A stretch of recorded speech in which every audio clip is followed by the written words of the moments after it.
Hello friends, hi అండి. Welcome back to our channel SNSP creations and cookings.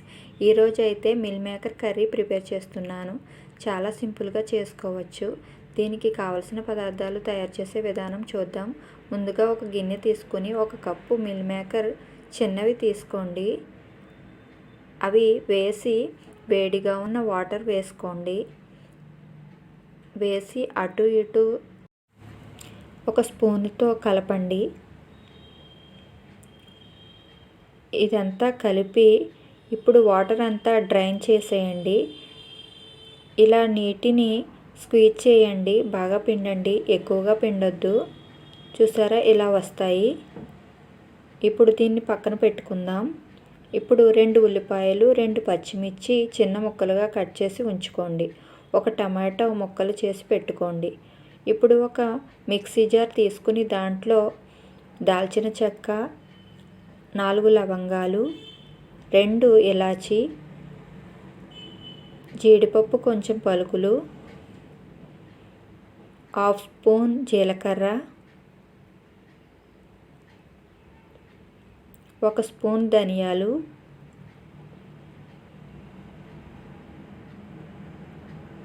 1/2 spoon గసగసాలు వేసి మూత పెట్టి గ్రైండ్ చేయండి. ఇది ఈ విధంగా కోర్స్గా బ్లెండ్ చేసుకోండి. ఇప్పుడు దీంట్లో ఒక పెద్ద టమాటా ముక్కలు కోసి వేసుకోండి. ఈ వీడియోని ఫుల్గా చూడండి, స్కిప్ చేయకండి. కొత్త రెసిపీస్ కోసం మా ఛానల్ని సబ్స్క్రైబ్ చేసుకోండి. 2 స్పూన్ల ఫ్రెష్ పెరుగు వేసుకోండి. వేసి ఇది బాగా గ్రైండ్ చేయండి. చూసారా, ఈ విధంగా మసాలా పేస్ట్ సిద్ధం చేసి పక్కన పెట్టుకోండి. ఇప్పుడు స్టవ్ వెలిగించి ఒక వెడల్పుగా ఉన్న కడాయి పెట్టి 4 స్పూన్ల ఆయిల్ వేయండి. వేసి ఇది కొంచెం ఆయిల్ హీట్ ఎక్కిన తర్వాత దీంట్లో చిన్న దాల్చిన చెక్క, 2 లవంగాలు, 2 యాలకులు వేసి వేపండి. కొంచెం జీలకర్ర వేయండి. పచ్చిమిర్చి, ఉల్లిపాయ ముక్కలు వేసి బాగా వేయించండి.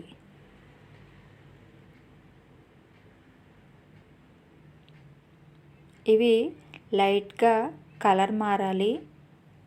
చూసారా, ఇవి కొంచెం వేగాయండి. ఇప్పుడు దీంట్లో ఫ్రెష్ అల్లం వెల్లుల్లి పేస్ట్ 2 స్పూన్స్ వేసుకోండి. వేసి అల్లం వెల్లుల్లి పేస్ట్ పచ్చివాసన పోయేంత వరకు వేయించండి.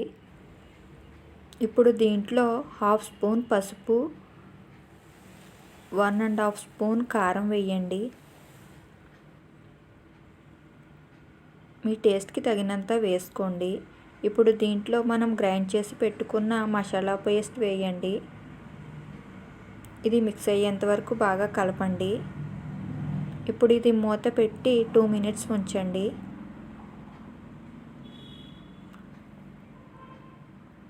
టూ మినిట్స్ తర్వాత చూసారా, ఆయిల్ పైకి తేలుతుంది.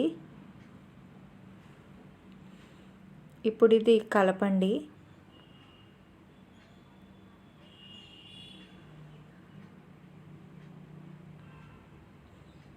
ఇది బాగా కలిపిన తర్వాత 1 గ్లాస్ వాటర్ వేసుకోండి.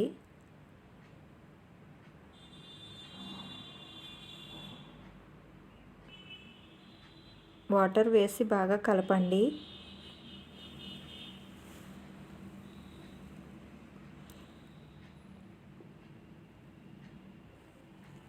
కలిపి మూత పెట్టి 3 మినిట్స్ ఉంచండి.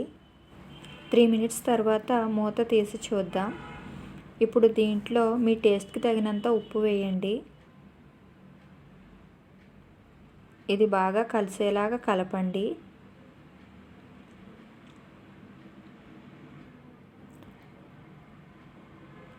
ఇప్పుడు దీంట్లో మిల్ మేకర్ వేయండి. వేసి లైట్గా కలపండి. కలిపి మూత పెట్టి 2 మినిట్స్ ఉడికించండి. ఇది తొందరగానే ఉడికిపోతుందండి. ఎక్కువసేపు ఉడికించాల్సిన పని ఉండదు. మీ టేస్ట్ ఇప్పుడు చూసుకోండి. అంతేనండి, చూసారా ఎంతో టేస్టీగా సింపుల్ రెసిపీగా మిల్ మేకర్ కర్రీ రెడీ అయిపోయింది. మీరు కూడా ఈ విధంగా ట్రై చేయండి. ఈ కర్రీ చపాతీలోకి, రైస్లోకి చాలా బాగుంటుందండి. ఈ రెసిపీ మీరు ట్రై చేసి మీకు ఎలా వచ్చిందో కామెంట్ చేయండి. నేను చెప్పిన విధంగా అన్ని ఇంగ్రీడియంట్స్ వేయండి. ఈ వీడియో కనుక మీకు నచ్చితే లైక్ చేయండి. మీ ఫ్రెండ్స్కి, రిలేటివ్స్కి షేర్ చేయండి. మా ఛానల్ని సబ్స్క్రైబ్ చేసుకోండి. Thanks for watching my channel.